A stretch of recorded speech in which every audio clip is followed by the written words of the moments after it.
Welcome back to Fast Market here on the Schwab Network. It's time for cash tags. For that, let's bring in our next guest. It's to be Landon Swan, co-founder of LikeFolio. Welcome back to the show, Landon. Thanks. Great to be here. Happy Monday. Happy Monday to you. Not happy Monday for UPS investors because the stock hit five-year lows, nearly five-year lows earlier today. We had that reports and their earnings in January where they're losing the Amazon contract. Is this stock just reflective of the economy and what's going out there with the consumer at this point, or is this a company-specific problem? I think it's largely reflective of the overall economy. And I mean, if you can look at FedEx, like they trade, very much in line with each other. When UPS reported on January 30th, their stock went, I think, 135 to 110 at one point.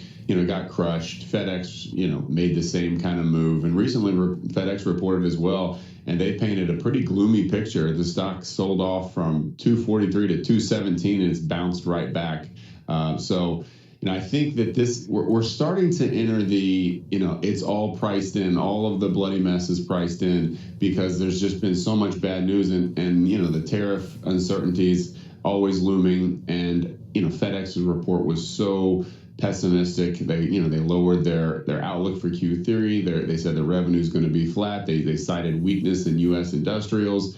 And UPS is just falling right along. And so I think a lot of it has to do with, just the economy. I don't think this is that much of a company-specific issue. However, they are taking unique approaches. I mean, they're really getting into streamlining it. Years ago, they talked about better, not bigger, and they're actually following through with that. So they're cutting some services. They're getting smaller with what they deliver, but they're doing it in a more efficient way, so their margins are increasing. They closed 11 facilities. They're shedding about 10% down 10% of their network down. It's going to save them about $1 billion, and their margins are going to go up from about 7.5% to almost 9%, to 8.8%. So, I think it's tough as a company that you want to be the go-to solution for everybody, and maybe you build that in that direction for a long time, but you start to look and you say, why are we doing this? Why are we doing this area here? Why are we, relying so much on Amazon? Let's cut this down. Let's cut that down. All of a sudden, your margins go up, your profitability goes up.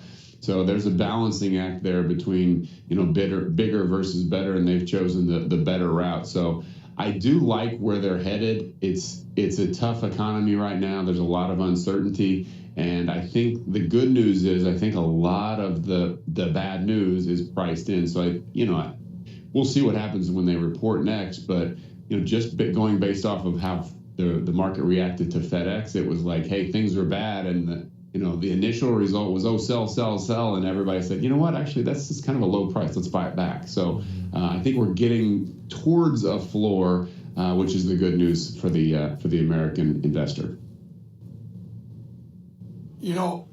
Landon, when you look at a company like this and you wonder, it was the summer of 2023, Landon, that their employees went on strike. They settled for what everyone thought was a big number, and it appears since then that the timing was not great there. The market, I think the Amazon competition is legitimate. I think all these things that they've done, now they're laying off people after signing this record union contract. The stock has struggled. If you look at the chart, if you lay the chart of FedEx over UPS, FedEx stock has actually hung in there and done pretty well. Now, last couple of weeks in a global sell-off, they've gotten hurt, but FedEx's chart looks much more healthier than UPS, and now the conversation comes about a 6% dividend. We talk on these shows a lot about dividends, and we say, remember, they're not guaranteed. Well, this is a real one, Landon, that might be in trouble in terms of their company's got to start turning around or that dividend is a problem. Yeah, and for so many investors, if a dividend cut is just like the biggest sin you could commit, right? If you cut the dividend, it is a huge sign of negativity. You're all of a sudden you're out of all of the dividend funds, you're out of all the dividend investors. and that's going to really, hurt the company and hurt the stock for sure. So that is a concern, and I'll concede that they have not performed as well as FedEx's stock. But I do think that if the economy turns around, both of these companies turn around at a fairly similar rate. I will agree that Amazon is eating into things for them. It's about 12% of their revenue right now. They're targeting that to go down by about 50% over the next year and a half. Because it's hurting margins so much, and you just can't compete with that. So that's going to go in that direction. So let's say they lose all of Amazon and they just focus on the high margin items. Then I do think that if they focus on being a smaller, more efficient company, it could work out for them long term. Now, some of the bad news is people using the app to schedule and confirm deliveries. That's down about 10% on a year-over-year basis, as you can see here. Also, the web data that we like to look at, they're beating FedEx slightly. We're down about 1% on a year-over-year basis for UPS. FedEx is down about 3%. So you don't want to see any negatives, but that's not so bad. The app is obviously a little bit more concerning. On the bright side of things, I know that for their small and medium-sized business segment, that's about 30% of their revenue, and that's increasing 4.5% on a year-over-year basis, that volume for those. So the small businesses are actually growing right now, and the economy, I think, there's just so much uncertainty, and we're just kind of headed in that not great direction. But I think you got to look at the stock price and think, man, we are getting really low. That's, to me, what the reaction to FedEx's last report was, okay, that's a pretty bad report, but it got too low, let's buy it back. So I think a lot of that for UPS is priced in. All of the narratives that we see, all of the investor sentiment that we track is very bearish on UPS, which is a contrarian signal. When the market's as bearish as it gets, that's usually more towards the bottom. So I think that we've got a lot of negativity priced in. I don't see a big turnaround coming on their next report. I don't think they're going to say, hey, we solved it, here's the answer. But it's probably more bad news, but probably priced in bad news. So we could be getting near the bottom of the pain for investors.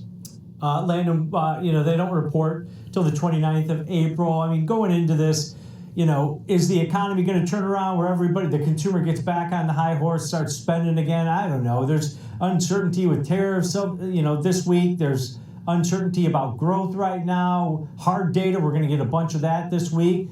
Hopefully that'll continue to be good. But if you had an earnings score for this one now, what would it be?